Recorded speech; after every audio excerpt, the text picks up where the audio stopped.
Cure, 1997 Japanese psychological horror directed by Kiyoshi Kurosawa, a film which spiritually is kind of similar to Silence of the Lambs, but also feels like a somewhat forgotten precursor to movies like Longlegs. The movie follows a detective with a strained personal life. His wife is experiencing mental issues, who is trying to solve a case of mysterious murders where otherwise normal, good, innocent, sane people suddenly violently murder someone around them, and afterwards they do remember the act, but they don't remember why they even did it in the first place. And the investigation goes from suspicion of a serial killer to hypnotism and mesmerism to the occult.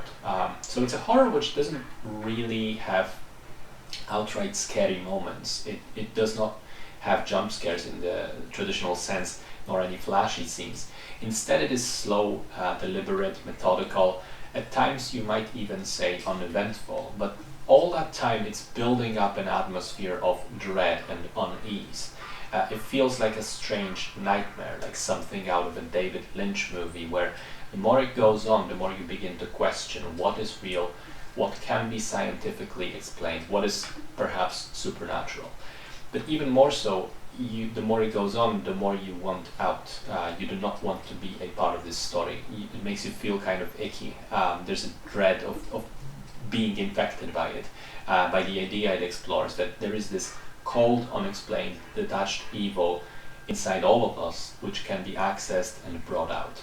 That we can be moved to violent acts through inexplicable methods, a mix of suggestive hypnosis or occult practices.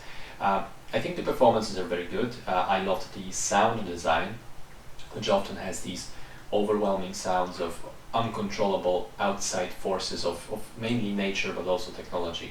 The wind blowing, the rain falling down, the sea waves crashing at the beach, and also the factory machinery whining loudly.